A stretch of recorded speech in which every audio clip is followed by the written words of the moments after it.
So competition is a very good thing, and most markets survive when there is competition. When there's only one company or business running most of the market, it's called a monopoly, and that can be very dangerous to consumers and producers. And this is what the NCA, which is the National Communications Authority, has against MTN according to the Electronic Communication Act of Ghana, Section 20. This has presumably driven MTN to low-key increase their prices as a way to level the playing field for the other networks. But is this fair? And what am I even talking about? Well, today I'm going to try and answer these questions. I'm Michelle Manuel, and welcome back to Tech Haven.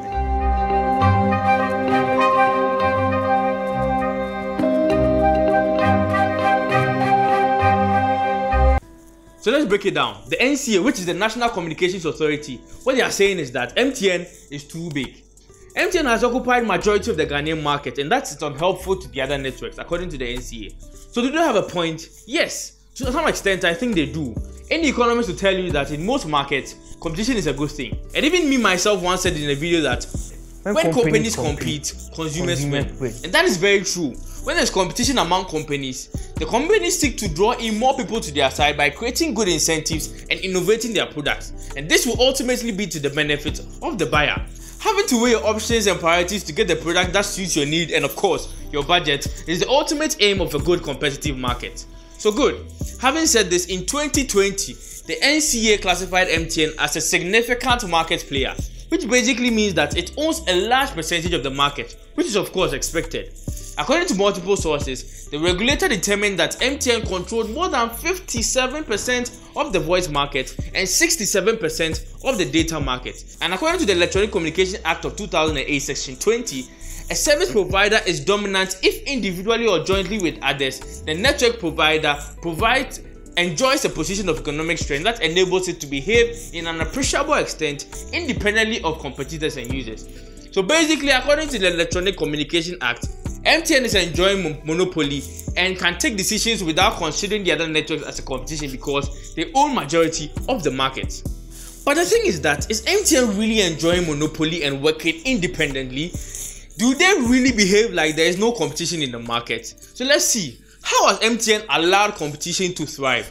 In 2011, the government tried to introduce mobile number portability, which basically means you can use the same number for instance if it's at 0244 but for other networks. And if you think about it, this is allowed competition because people now have the option of using their MTN number on other networks. Also, in 2018, the government introduced something called mobile money interoperability, which basically means that you can send Momo from your MTN number to the other networks. And now if MTN was trying to be monopolistic, what they would have done is that because they know they own majority of the share or the market, they could have said that okay, you can only send money from Momo, MTN Momo to MTN Momo, and this will keep everybody inside the MTN ecosystem. But they didn't, and they allowed the mobile money interoperability. Of course, it was from the government, so why wouldn't they do it? So the question is, MTN, do they have monopoly? Yes, they do. And is it affecting the other players in the market? Maybe. But I feel like we are asking the wrong questions. The question I'm supposed to be asking is why? And why is MTN the dominant competitor in the mobile network space? And why did the citizens themselves choose to use MTN even when they are not forced to? So let's try and answer that. One thing we need to all understand is that a free market always rewards companies who invest into their products and innovate. And MTN is unequivocally reaping the fruits of their labor. There is more than enough evidence that has proven that MTN has pushed hard to make their network what it is today.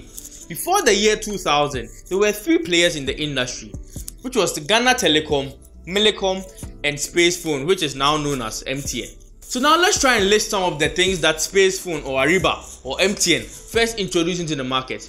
In 1996, they introduced GSM technology, which allowed for caller ID, call forwarding, call waiting, call barring, and so many others. In 2004, they introduced GPRS, which allowed for mobile internet, and MMS, which is multimedia messaging service, which I remember I used to send pictures through SMS. It was fun time back in the days when you guys were young.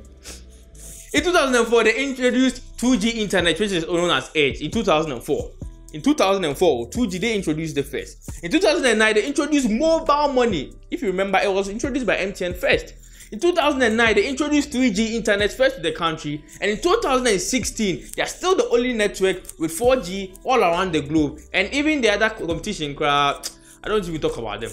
So now I know that this sounds like a pitch or an advert for MTN, but trust me, it's not it at all. This video is not sponsored by MTN in the slightest bit. And as for their flaws there, trust me, when I get there, I will blast them accordingly. But what I'm stating right now is just pure facts. So basically, almost every telecommunication improvement in the country was first started by MTN. So now knowing this, why wouldn't they become the dominant market player?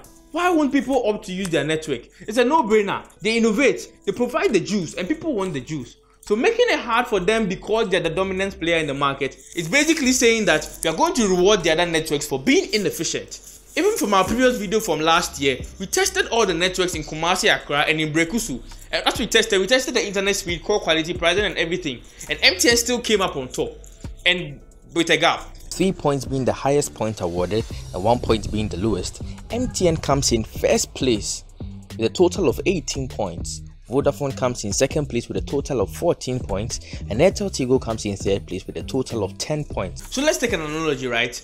I'm in a class and I chop first every day because I learn hard.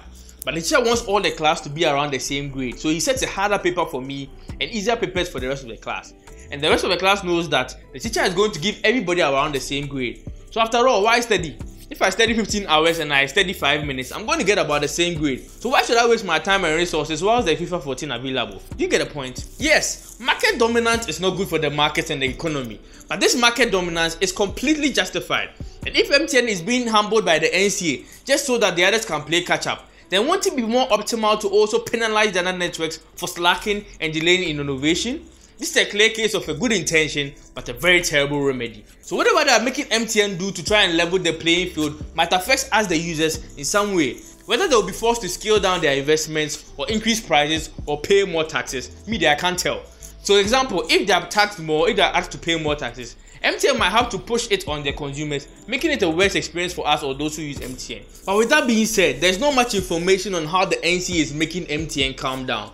But I think whatever decision the regulator takes, they should consider these 3 things. Number 1, the progress of the country's telecommunications and networks. Number 2, we the consumers which are using the networks. And number 3, the investors who are investing into MTN. And they should try and take a decision that they make sure that everybody wins in this situation. So having said all of this, I'm not an economist or a telecommunication professional, but I have done ample research, and the statements made in this video are my thoughts from the analysis on the research that I made.